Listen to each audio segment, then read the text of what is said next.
Assalamualaikum warahmatullahi wabarakatuh. Untuk mekanika rekayasa tertentu, pada pertemuan sebelumnya telah dibahas mengenai konsep dasar tentang konstruksi rangka batang. Jadi pada kali ini akan dijelaskan atau dibahas mengenai contoh soalnya dari perhitungan konstruksi rangka batang. Jadi ada dua cara dalam perhitungan konstruksi rangka batang. Yang pertama adalah keseimbangan titik buhul dan yang kedua adalah metode Ritter. Jadi yang pertama akan dibahas yaitu mengenai keseimbangan titik buhul, di mana untuk perhitungan gaya batang beban tidak bekerja pada titik simpul, harus dikerjakan pada titik simpulnya ini. Titik buhul atau titik simpul dianggap sebagai peletakan sendi, sehingga perhitungan gaya batangnya menggunakan rumus berikut ini. Jadi yang dihitung ada sigma H dan juga sigma V-nya. Batang yang akan dicari gaya batangnya dianggap dahulu sebagai batang tarik, sehingga gayanya menarik atau meninggalkan titik yang ditinjau. Mari sama-sama kita perhatikan contohnya. Jadi untuk perhitungan dimulai daripada titik simpul yang mempunyai maksimum 2 batang yang belum diketahui. Demikian juga selanjutnya. Jadi dalam satu titik simpul itu minimal terdapat 2 batang yang belum diketahui untuk bebannya. Jika lebih dari 2 maka itu untuk titik simpulnya tidak bisa dihitung. Jadi dapat kita lihat ada sebuah konstruksi rangka batang. Nah ini sudah dianggap stabil dan statis tertentu. Jadi beban batang di FG ada beban merata sebesar 1 ton meter. Jadi untuk panjangnya yang vertikal, yang horizontal ini sebesar 3 meter dan yang tinggi vertikalnya ini yaitu 4 meter. Jadi untuk bebannya ini harus ditempatkan di titik simpul untuk konstruksi rangka batang ini. Jadi karena ada 1 ton meter beban merata, maka dianggap sebagai beban terpusat dulu.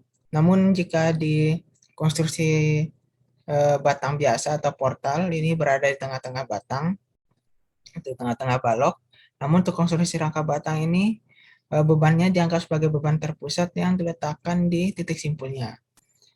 Jadi beban merata FG ini dijadikan beban terpusat di titik F dan titik G yang masing-masing sebesar 1,5 ton. Jadi karena ini merupakan beban konstruksinya yang simetris, maka langsung dapat dihitung reaksi perletakan di A dan di B ini sama-sama sebesar 1,5 ton. Jadi jika tidak simetris maka dihitung dulu untuk reaksi perletakannya. Jadi seperti yang telah dijelaskan sebelumnya, yang dihitung terlebih dahulu di keseimbangan titik simpul itu yaitu suatu titik simpul yang dimana terdapat 2 batang yang bebannya ini belum diketahui. Jadi dimulai dari titik A. Jadi di titik A ini ada terdapat satu reaksi perletakan tekan menekan titik simpulnya sebesar 1,5 ton. Nah ini kemudian dihitung untuk arah AC dan arah AF-nya. Nah, selanjutnya di titik A ini dihitung untuk arah AC dan arah AF. Jadi untuk arah AC ini menggunakan sigma vertikal. Nah ini didapatkan SAC-nya sebesar negatif 1,5 ton. Karena hasil SAC negatif, jadi artinya arah pemisalannya ini salah. Artinya SAC ini bukan batang tarik, merupakan batang tekan. Jadi di awalnya ini diasumsikan sebagai batang tarik, namun karena dapatkan nilainya negatif, maka ini merupakan tekan. Jadi untuk SAC ini merupakan 1,5 ton tekan. Kemudian untuk SAF karena tidak ada sigma H atau karena tidak ada beban horizontal, maka SAF ini nilainya ini 0. Kemudian dilanjutkan ke titik di atasnya yaitu titik C, di mana titik C ini untuk arah batang SAC-nya ini sudah didapatkan gaya dalamnya. Jadi yang belum itu yaitu arah SCD dan arah SCF. Dan di SCF ini dijadikan beban vertikal dan horizontal dulu. Jadi dari beban miring jadikan beban horizontal dan vertikal dulu agar dapat memudahkan perhitungan. Jadi hasil SAC ini adalah 1,5 ton tekan, maka pada titik simpul C, arah SAC ini menekan titik C.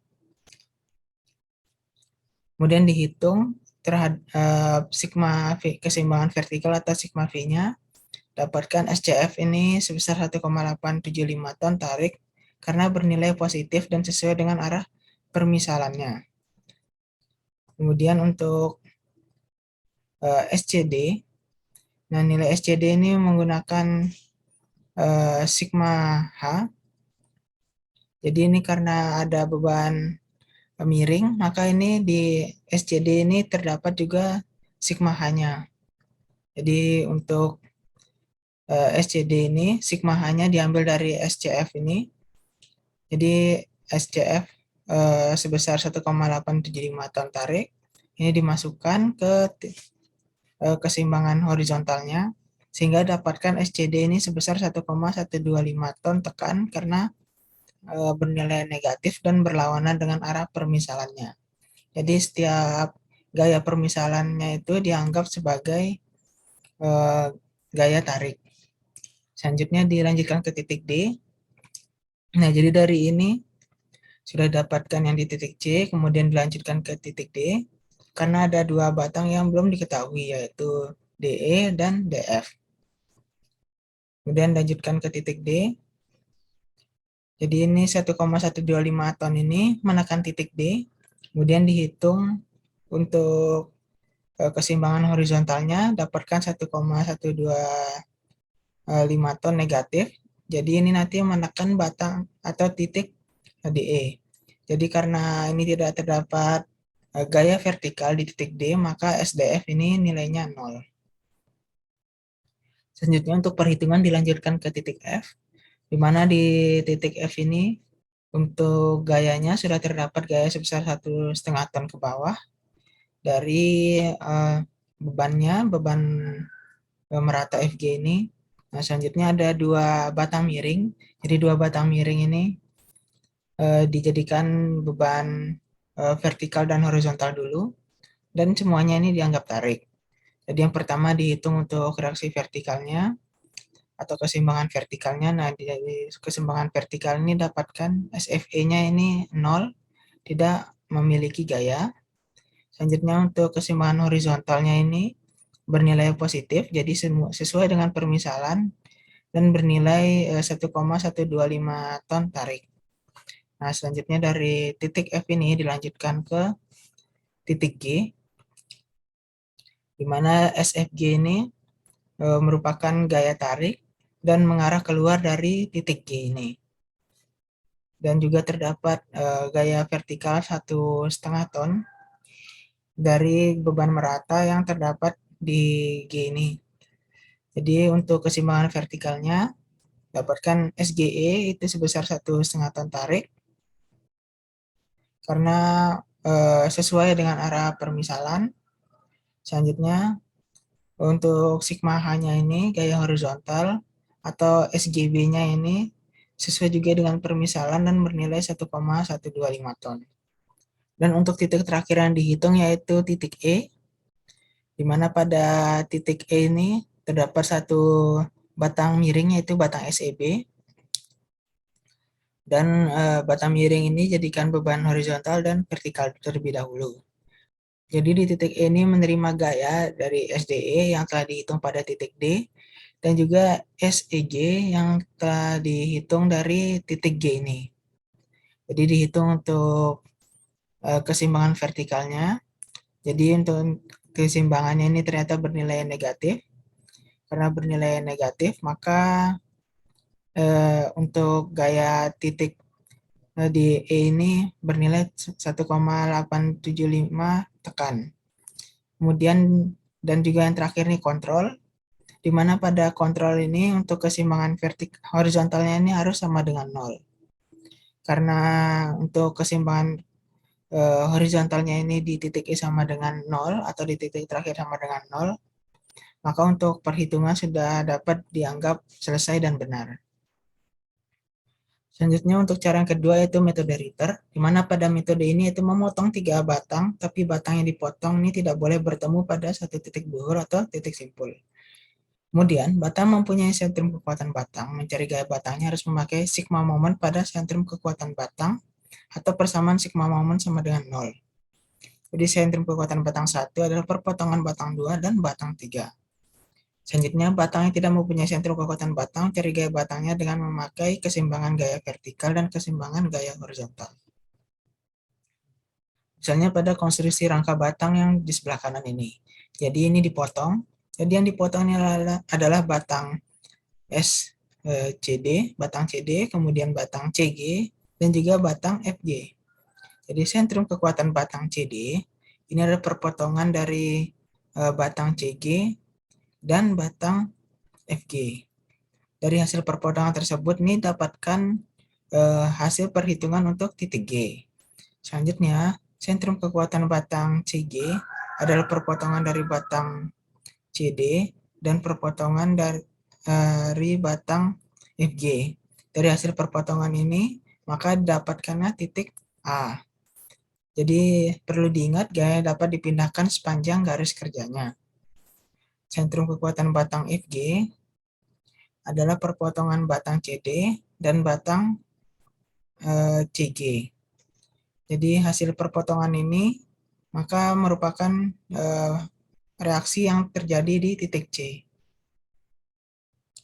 Nah, jadi untuk memudahkan ini kita lihat contohnya saja. Jadi ini contohnya sama seperti yang soal sebelumnya, namun dikerjakan dengan metode cara Ritter.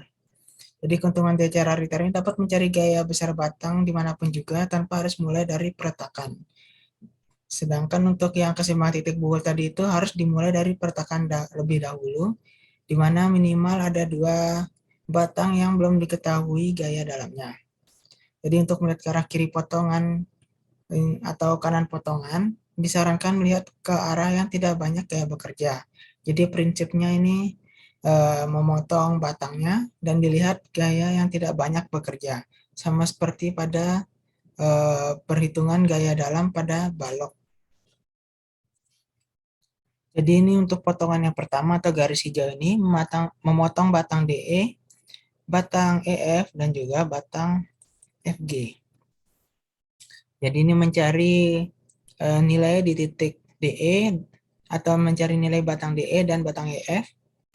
Jadi sentrum kekuatan batang DE ini adalah titik E ini. Jadi dihitung dari sigma momen F-nya. Nah ini dilihat kanan potongan. Jadi dilihat sebelah kanan potongan ini yang dihitung ada beban di titik G sebesar 1,5 ton dan beban di titik B atau reaksi perletakan titik B sebesar 1,5 ton ke atas. Jadi sehingga nanti didapatkan nilai DE-nya ini sebesar 1,125 ton tekan. Kemudian batang EF adalah batang yang tidak mempunyai sentrum kekuatan batang, karena batang DE dan batang FG tidak akan mungkin berpotongan. Sehingga untuk nilai dari batang EF-nya ini sama dengan 0. Selanjutnya itu potongan garis berwarna biru. Jadi untuk mencari batang SGF, SGE, dan SEB. Jadi untuk batang yang dipotong itu ada batang EB, kemudian ada batang EG, dan juga batang FG. Jadi yang pertama kali dilakukan itu mencari nilai A, di mana A ini merupakan jarak antara titik tengah batang EB ke titik G. Dan ini dianggap sebagai segitiga siku-siku. Jadi didapatkan jarak antara tengah-tengah titik EB ke titik G ini sebesar 12,5 meter. Jadi yang pertama menghitung GF menggunakan sigma ME, di mana titiknya ini berada momennya di E. Dapatkan SGF-nya 1,125 ton tarik. Kemudian untuk batang EB, ini menggunakan momennya atau titik sentrumnya ini di G.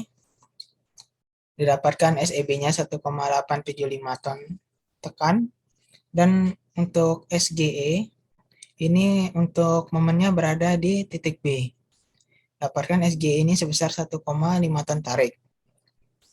Setnya untuk menghitung SGE, ini dapat dipakai cara lain, yaitu dengan memotong gambar seperti di bawah ini.